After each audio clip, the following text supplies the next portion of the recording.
दोस्तों ते साथियों, भैनों ते भरावों ते विद्यार्थियों, मंच ते बैठे हुए मानयोग सज्जनों, मेरी जी अज की गलबात है, मैं पाकिस्तान के नामवर शायर बाबा नज़मी होर बारे गलबात कराँगा। बाबा नज़मी होर बारे जी मैं गलबात कराँगा, उसका मान है बाबा नज़मी आम लोगों का शायर। भावें कि मेरा जोड़ा टॉपिक है बहुत लंबा है, मैं जोड़ा पेपर लिखा सी काफ़ी लंबा है, पर मैं सारा पेपर थोड़े सामने पेश कराँगा। उस पेपर के विचों मैं कुछ महत्वपूर्ण गल्लां, कुछ इंपॉर्टेंट गल्लां ने जड़ियाँ वो थोड़े नाल कराँगा कि बाबा नज़मी ने अपनी शायरी दे विच किहड़े नुक्तियां उत्ते गल कीती है। बाबा नज़मी का जो असीं नाम लैंदे हैं तो बाबा नज़मी इस वेले पाकिस्तान या हिंदुस्तान के खिते का एक शायर नहीं रह गया।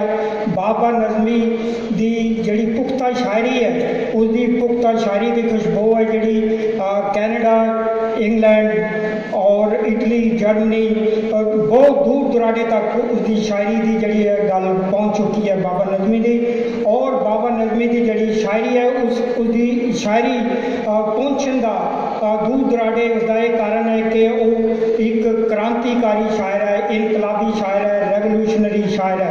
और उसकी जी बाबा नज़मी की जी रेवोल्यूशनरी शायरी है, जिसनों असी क्रांतिकारी शायरी कहने हैं, इनकलाबी शायरी कहने हैं, वो शायरी है जी हिंदुस्तान के जोड़े क्रांतिकारी शायर ने, इनकलाबी शायर ने, उन्होंने नाल बहुत मिलती जुलती है। और जोड़े हिंदुस्तान के जोड़े क्रांतिकारी पंजाबी शायर गिने जाते हैं, जिन्होंने मुख्य तौर पर जोड़े प्रोमीनेंट शायर ने उन्होंने जोड़ा नाम आता है, उन्होंने पाश, संत रमदासी, लाल सिंह दिल, ये जोड़े ने पाकिस्तान की इनकलाबी हिंदुस्तान की इनकलाबी शायरी के वड्डे नाम ने।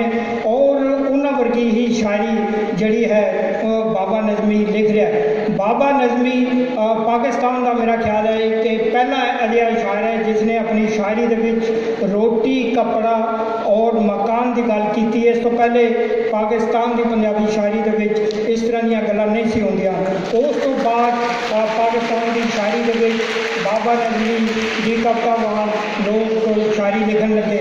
बाबा नज़मी की शायरी के विच जिहड़ी होर वड्डी गल असीं देखते हाँ, वो बाबा नज़मी अपनी शायरी के विच जिहड़ी भी गल करता है बहुत ही बेलिहाज होकर गल करता है, किसी का वो लिहाज नहीं करता। जिहड़ी भी वो गल कहनी होंदी है वो बिल्कुल स्पष्ट ते क्लीयर करके गल करता है।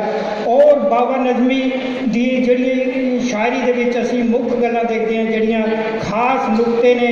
बाबा नज़मी मजदूर जमात दियां ज़्यादा गल्लां करता है, क्योंकि बाबा नज़मी ने सारी उम्र है जी आप गुजारी है जी एक मजदूर के तौर पर, एक गरीब के तौर पर उसने अपनी जिंदगी गुजारी है। इस करके उसकी सारी शायरी जो पढ़ो तो मजदूरों दी गल्लां करता है। और मजदूर जी किस तरह की जिंदगी जिउंदे ने, मजदूरों को किस तरह दी समस्यावां आउंदियां ने, किस तरह की उन्होंने आर्थिक तंगी होंदी है, इस तरह दी गल्लां ने जिहड़ियां बाबा नज़मी की शायरी विच असीं देखते हाँ।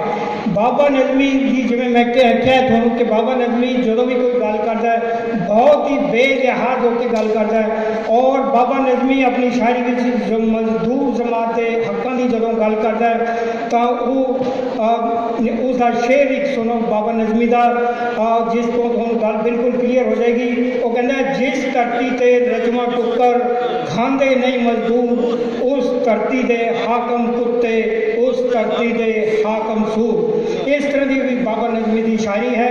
और बाबा नज़मी है जोड़ा वो सिर्फ हकों की गल नहीं करता, बाबा नज़मी ये भी देखता है कि पाकिस्तान का जोड़ा मजदूर है वो उसकी किस तरह आर्थिक तौर पर, इकनॉमिक तौर पर किस तरह लुट हो रही है और वो किस तरह की आर्थिक तंगियां तो लंघ रहा है। बाबा नज़मी अपनी जिंदगी के विचों ही उदाहरण दे के, एग्जाम्पल्स दे के गल करता है कि किस तरह दी आर्थिक तंगियां ने। बाबा नज़मी का एक शेर सुनो, मैं भी तीसी डोले पाउनी, सूहा जोड़ा लैन गया, वेख के मेरी हालत वाले हंसते गोटे तिले ले। सो इस तरह की पुख्ता शायरी है जो बाबा नज़मी की है। और बाबा नज़मी अपनी शायरी दे विच ਜਿਹੜੇ धार्मिक अंध विश्वासी ने, धार्मिक कट्टरवादी ने, ਜਿਹੜੇ रिलीजियस फनैटिक्स ने, उन्होंने भी बिल्कुल लिहाज नहीं करता। और असी देखते हैं कि अपनी जिंदगी दे विच ਜਿਹੜੇ बहुत सारे अंध विश्वासी ने, ਜਿਹੜੇ रिलीजियस फनैटिक्स ने, वो रिलीजियस प्लेसिस के उत्ते तो हज़ारां रुपए दे देंगे ने, पर जो उन्होंने जिंदगी के विच कोई गरीब आदमी मिल जाए जड़ा रोटी लिए भी जिहदे कोल 20 रुपए ना हो, उसनों कोई 10 रुपए भी देने लई तैयार नहीं। इहो जिहियां गल्लां ने बाबा नज़मी की शायरी में असी देखते हैं। और इस इत्थे आके भी बाबा नज़मी की फिर शायरी सुनो कि बाबा नज़मी किन्नियां बिल्कुल स्पष्ट गल्लां करदा है। बाबा नज़मी कहंदा है, जिन्हां दे गल लीरां पईयां उन्हां वल्ले तकदे नहीं, कबरां उत्ते तिल्ले जड़ियां चादरां चाढ़ी जांदे ने। सो इस तरह की जिहड़ी शायरी है